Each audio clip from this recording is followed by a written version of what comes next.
संभाजीनगरच्या लिंबे जळगावमधल्या टेंबापुरी धरणातून हे पाणी सगळं जायकवाडीमध्ये चाललंय। हे बघा या पाण्याचा वेग किती आहे। आणि हे जो हा जो पूल तुम्हाला दिसतोय ना, इथे वाहतूक अजूनही सुरू आहे। पण हे बघा ह्या पुलाला खालून पाणी लागलं, म्हणजे पुढच्या काही मिनिटांमध्ये, पुढच्या काही वेळामध्ये हे पाणी पुलाच्या वर धडकणार आहे। त्यामुळं इथे अजूनही पोलीस सुरक्षा नाही आहे। आणि इकडून बघा तुम्ही, हे पाणी किती वेगाने धरणाकडे चाललंय। शिवनेचं स्वरूप किंवा शिवनेलाही पाणी मिळेल आणि त्यानंतर गोदावरीच्या माध्यमातून हे पाणी जायकवाडी धरणामध्ये जाईल। इतका प्रचंड वेग या पाण्याचा आहे।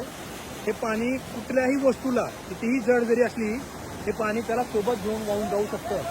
पण इथं तुम्ही बघा, पलीकडे मगाशी आम्ही तुम्हाला ढोरेगावचा तो व्हिडिओ दाखवला, त्याच्यामध्ये पोलीस सुरक्षा होती, तिथे वाहतुकीची काळजी घेतली जात होती।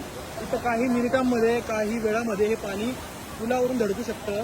हा रस्ता समोर पैठणला जातो, हा गंगापूरला जातो, संभाजीनगरकडे सुद्धा इथून जाता येतं। आता हे बघा, ही जी तुम्हाला काठी दिसते, काठी, झाडं, झुडपं जे काय समोर येईल ते या नदीने सोबत वाहून आणलं। हे पाणी टेंबापूरतून होतं। आता हे बघा हदरवणारे व्हिज्युअल्स आहेत, हे सगळं पुला खालून जात आहे। आणि इथे काळजीची व्यवस्था म्हणाल तर इथे आता वाहतूक बंद करण्याची गरज आहे।